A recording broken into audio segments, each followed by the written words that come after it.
मैं तैयार हूं मरने के लिए। तुम मारोगे क्या? बोलो, कहां मारोगे बताओ। अरे तुम कहां मारोगे? तुम्हारी गोलियां खत्म हो जाएंगी, मैं जिंदा रहूंगा। अरे तुम्हारी गोली डरने वाला बैठो तुम। अरे चप्पन देखे बैठो तुम। प्लीज आप बैठ जाइए। टेररिज्म का, टेररिज्म का देखिए सर, आप बैठ जाइए प्लीज। यूएपीए का सर मैं खत्म कर, टेररिज्म उनको रोकिए sir. Okay please sit down. हाँ तुम गोली मार सकते, सस्पेंड नहीं कर सकते और कुछ नहीं कर सकते। डोंट से एनीथिंग जी। Terrorism. Asaduddin Owaisi ji. Chairman sir, ये राज्यसभा के माननीय सदस्य का नाम निकाल दीजिएगा। चेयरमैन सर आपका बेहद शुक्रिया कि आपने इन 3 फौजदारी नए कवानीन पर बोलने का मुझे मौका दिया है। सर मैं शुरुआत में इस शेर से आगाज करता हूं अपनी बात का कि हमको शाहों की अदालत से तवक्को तो नहीं, आप कहते हैं तो जंजीर हिला देते हैं। सर ये 3 फौजदारी के कवानीन खुद मुजरिमाना है। ये जुर्म की रोकथाम से ज्यादा हुकूमतों के जराइम को कानूनी शक्ल देने के लिए बनाए जा रहे हैं। हम तमाम तो ऋषिकांत दुबे आप पर जब केस लगा, आपने कहा कि आपकी गाड़ी पर हमला हुआ, मैं जानता हूं, आप पर तो एक सेक्शन नहीं लगा, कई सेक्शन आप पर लगा दिए गए, तो फिर मुझे बेल नहीं मिलेगी। ये क्या कर रहे हैं आप? किस लिए कर रहे हैं आप? आप अंदाजा भी लगा रहे भाई आज आप वहां बैठे, कल आएंगे इंशाल्लाह, फिक्र मत करिए। पावर इटर्नल नहीं होता, ये तो कुदरत का निजाम है कि जो गंदगी करता है तो उनके लिए किसी और को मौका मिलता है, मगर आपको आना पड़ेगा एक दिन। आप ये गंदगी कर रहे हैं। अच्छा सर ये बताइए कि हमने आप किसको कितना पर्सन्स वर पेंडिंग प्रोसीडिंग्स इन मोर देन 1 ऑफेंस, और चार्जशीट में कई आते हैं। यानी जब हम पर केस बुक होता है सर तो फूल का गुलदस्ता आता है, हर सेक्शन होता है उसमें, तो मुझे बेल नहीं मिलेगी। तो ये एक बात है सर। फिर आप आ जाइए सर, मैं आपको बताना चाहूंगा सर, यहां पर आपको, सॉरी सर ये इतना बड़ा बिल है। फिर आप टेररिज्म पर सर, बीएनएस का टेररिज्म सर, ये बड़ा ही डेंजरस आपने खतरनाक आपने काम किया है। इससे दहशतगर्दी का मुकाबला नहीं होगा, सिविल लिबर्टीज खतरे में पड़ जाएंगे। और सबसे बड़ी बात तो यह है सर, इसमें आपने नोटिफाई करेंगे किसी को टेररिस्ट, कोर्ट क्यों नहीं करेगा? पुलिस वाला कैसे करेगा मुझे टेररिस्ट नोटिफाई? किसी ऑर्गेनाइजेशन को टेररिस्ट घोषित कर देंगे। तो ये खुद सेपरेशन ऑफ पावर्स का वायलेशन है, जुडिशियल इंडिपेंडेंस का वायलेशन है, और इंदिरा गांधी वर्सेस राजनारायण केस का वायलेशन है। तो ये मोदी सरकार जुडिशरी के पावर्स को छीनकर खुद जज जूरी एग्जीक्यूशन बन रही है। किसी शायर ने बड़ा अच्छा कहा था सर, वही कातिल वही मुखबिर वही मुंसिफ ठहरे। सर मैंडेटरी वीडियो रिकॉर्डिंग आपने कहा कि जिस जगह पर इस प्लेस पर सर्च होता है वीडियो रिकॉर्डिंग की, मैं ये कहता हूं कि जब मेरा अरेस्ट होगा वीडियो रिकॉर्डिंग करिए, क्यों नहीं करते आप? जब मेरे घर पर पुलिस आती है वीडियो रिकॉर्डिंग करिए, जो मैं पुलिस को देता हूं उसकी वीडियो रिकॉर्डिंग करिए, विटनेस स्टेटमेंट होगा क्लॉज 183 में, उसका वीडियो रिकॉर्डिंग करिए। क्यों नहीं आप पैसे देते कि हर पुलिस वाले के जिस्म पर एक वीडियो रिकॉर्डर हो, और एक्यूज को मिलना चाहिए, आप नहीं मिलता एक्यूज को। हाँ आपको नहीं है, मैं जानता हूं। क्लॉज 250 और 262 सर इनकंसिस्टेंट है। तो क्लॉज 250 में 60 डे टाइम लिमिट है डिस्चार्ज के लिए। अगर एक्यूज को कागज नहीं मिलता है, हम सब जेल में गए, मैं कई मरतबा जेल में गया हूं, ससुराल में इतना नहीं गया जितना जेल को जाने का मुझे मौका मिला, चाहे कांग्रेस की तेलुगु देशम की हुकूमत रही है। ससुराल कहते हैं कुछ लोग। क्लॉज 262 है, क्लॉज 262 में डिस्चार्ज एप्लीकेशन है, वो फ्रेमिंग ऑफ चार्जेस के बाद डाल सकते हैं। ये it defeats the purpose. What is the discharge application which is to prevent police from using delay tactics? Discharge always precedes framing of charges. आप मैं उस वक्त तक डिस्चार्ज नहीं डाल सकता जब तक कि वो नहीं होगा। अच्छा क्लॉज 251 263 देखिए sir, time limit for framing of charges in cases of session trials 60 days of first hearing charges, warrant charges should be 90 days। मगर आपने क्या किया, होशियारी देखिए, बर्बाद करने का कहानी। 193(9) डाल दिया आपने, Can it prescribes a 90-day time limit for further investigation? For further investigation, what will happen when supplementary charge sheet are put? Will the accused be acquitted? क्या मुझे छोड़ देंगे आप? क्या कोई time like this is a dead letter? यानी आप तो पूरे का पूरा सिविल राइट्स लिबर्टीज बोलिए सब छीन ले रहे। अच्छा सर, इसमें आपने लिंचिंग का एक कानून बनाया, बीएनएस में सेक्ट क्लॉज 103 में। अब आप इसमें देखिए सर, लिंचिंग कब हो सकता है? जब आप ये बताएंगे कि ये पर्सनल बिलीफ पर मारा गया, किसी को जेंडर पर मारा गया, कास्ट पर मारा गया। सर आप तो एक्यूज को तो मौका दे रहे हैं छोड़ने के लिए, आप तो एक्यूज को मौका दे रहे हैं। अच्छा, पर्सनल बिलीफ में रिलीजन क्यों नहीं लिखते भैया आप? इन तीनों कानून में रिलीजन इस्तेमाल किया गया, पर्सनल बिलीफ में रिलीजन नहीं आता।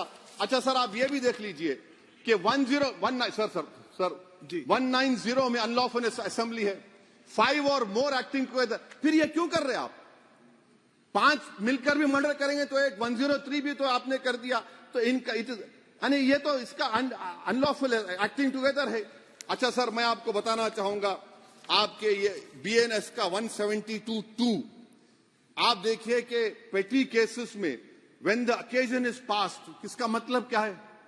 व्हेन द ओकेजन होगा क्या सर? अब हम चुनाव लड़ते तो जो हमारा जो पार्टी अपोजिंग रहती, वो कहती कि अब इनके 25 लोगों को, 50 लोगों को गिरफ्तार कर लो, गिरफ्तार कर लेते मेरे बूथ के एजेंट्स को, और बोल रहे व्हेन, उसमें आप लिख रहे क्या है? When the occasion is passed, माने पास हो जाएगा पोलिंग के 5 बजे छोड़ देंगे।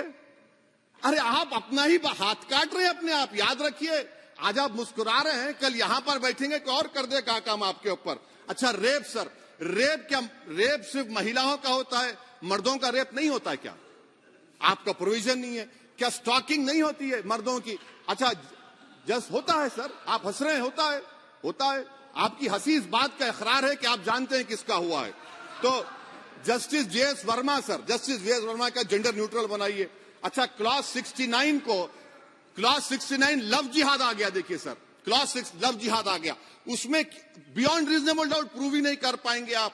अब उसमें क्या बताना पड़ेगा? सप्रेसिंग आइडेंटिटी, यानी अगर कोई महिला मोनू मानेसर चोमू चंडीगढ़ से इश्क करती है, बाद में उसको मालूम होता है कि वो मानेसर का नहीं है, चंडीगढ़ का नहीं है, तो क्या क्लॉज 69 एक्शन में आएगा?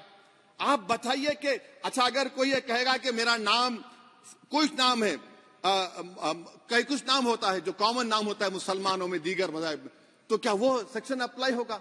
ये क्या आप कर रहे हैं? अच्छा, आपने अडल्ट्री को निकाल दिया, आपने होमोसेक्सुअलिटी को निकाल दिया, तो ये कंसेंशुअल सेक्सुअल रिलेशन जो 18-20 साल के ऊपर के लोगों में करते हैं, मैं इसका खिलाफ जरूर हूं मजहबी एतबार से, मगर आप क्यों उनके ऑटोनॉमी को रोकना चाहते हैं? अच्छा सर, सेक्शन क्लॉज 1093 बीएनएस का, आपको it does not require knowledge और intention part of person facilitating commission of organize crime. ये मैं 5 मिनट दीजिए सर। सर बीएनएस का सेडेशन पे देख लीजिए, सेडेशन को आपने दोबारा ला लिया, लफ्ज सेडेशन इस्तेमाल नहीं किया आपने।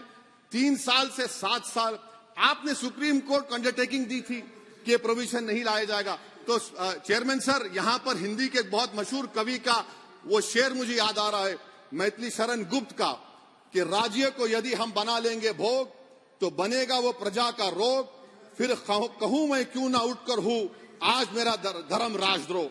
कार्ल मार्क्स ने कहा था sir, history repeats itself first as a tragedy, second as a farce. आप क्लॉज 195(1)D देखिए, it criminalises the making of publication of false and misleading information jeopardising sovereignty integrity of India. Vague है, यानी जो कोई भी पत्रकार investigative journalism लिखेगा, आप उसको इस्तेमाल कर लेंगे और जेल की सलाखों में उसको डालकर आप सड़ा देंगे। सर मैं आपको और एक बात बताना चाहूंगा कि रैश एंड नेग्लिजेंट एक्ट जो आईपीसी में था 2 साल थे, 304, आप उसको बढ़ाकर 5 साल कर दिए 1061 में, बीएनएस 1 में। और rash and negligent driving 304 IPC में था 2 साल की सजा, आपने 10 साल कर दिया। ये क्रिमिनल जुरिस्प्रूडेंस का हिस्सा नहीं है। अच्छा, क्रिमिनल ऑर्गेनाइजेशन उत्तर प्रदेश में यूपी गैंगस्टर एक्ट में एक चार्जशीट में गैंगस्टर एक्ट लगता। सर आप बताइए फिर यूएपीए का क्या होगा, पीएमएलए का क्या होगा, महाराष्ट्र मकोका क्या क्या होगा, गुजरात के कोका क्या क्या होगा? आप ये सब कानून रख रहे हैं और एक पुलिस वाले को आप ये तमाम कानून की इजाजत देंगे? याद रखिए, जिंदगियां बर्बाद करने का काम आप कर रहे हैं और सबसे बड़ा इसका नुकसान होगा। किसका नुकसान होगा? दलितों का, मुसलमानों का, आदिवासियों का। और वो पॉलिटिकल पार्टीज जो कल आज सत्ता में है, कल नहीं रहेंगे, वो बदले की भावना से काम करते हैं। सर मुझे पुलिस ने पीटा सर 1999 22 दिसंबर को मेरे सर पर 20 टाके लगे। पीठ से लेकर पैर तक मारा गया। आपको मालूम सर क्या हुआ? तेलुगु देशम की सरकार थी, उन्होंने उन दोनों पुलिस वालों को जिन्होंने मुझे मारा था उनको आईपीएस कन्फर कर दिया। आईपीएस अरे मैं तैयार हूं मरने के लिए। तुम मारोगे क्या? बोलो, कहां मारोगे बताओ? अरे तुम कहां मारोगे? तुम्हारी गोलियां खत्म हो जाएंगी, मैं जिंदा रहूंगा। अरे तुम्हारी गोली डरने वाला बैठो तुम। अरे चप्पन देके बैठो तुम। प्लीज आप बैठ जाइए। टेररिज्म का आप बैठ जाइए देखिए सर, आप बैठ जाइए प्लीज। यूएपीए का सर मैं खत्म कर, टेररिज्म उनको रोकिए sir. Okay okay please sit down. हाँ तुम गोली मार सकते, सस्पेंड नहीं कर सकते और कुछ नहीं कर सकते। जी। टेररिज्म का डेफिनेशन में आप देखिए, यूएपीए का सेक्शन 16 क्लॉज 113 में आ गया। यूएपीए का सेक्शन 15 क्लॉज 131 में आ गया। देख लेंगे उसको, देख लेंगे। यूएपीए का आपत्तिजनक अंश निकाल दिए जाएंगे। यूएपीए का क्लॉज 18 113(4) में आ गया। यूएपीए का क्लॉज 18 113(3) में आ गया। यूएपीए का क्लॉज 20 113(5) में आ गया। यूएपीए का सेक्शन 19 113(6) में आ गया। अरे भाई साहब फिर क्या बचा है? आप यूएपीए से, मकोका से, गुजरात कोका से, पीएमएलए सब ला लिए। तो स्पीकर सर, मैं अपनी बात को खत्म करने से पहले मैं उम्मीद कर रहा था कि मैंने वजीर दाखिला का एक स्टेटमेंट सुना था अमित शाह साहब का कि जब गुजरात के होम मिनिस्टर थे तो उन पर जुल्म किया गया, उनको दबाया गया। मगर हम ये समझ रहे थे कि जिस शख्स पर नाइंसाफी हुई है, जो वो क्लेम कर रहे हैं, तो कम से कम वो दूसरों से नाइंसाफी तो नहीं करेंगे। आप क्या कर रहे हैं? अरे ऐसे हजारों लोग हैं जिन पर जुल्म हो रहा है, ना उनके पास दलील है, ना उनके पास वकील है, ना उनके पास आजादी है। तो ये तीन सर मैं आखिर एक लव ये तीनों कवानीन हमारे मुल्क की जमहूरियत के लिए, इन गरीब तबकात के लिए नुकसानदेह साबित होगा। और ये सरकार को मैं चार्ज दे रहा हूं, आप चेक रिपब्लिक में निखिल गुप्ता बैठा है, लेके आओ ना उसको। कुलभूषण यादव पाकिस्तान में बैठा है, लेके आओ ना। कतर में हमारे फौजी बैठे, लेके आओ ना उनको। अरे कहां तुम्हारी देशभक्ति है?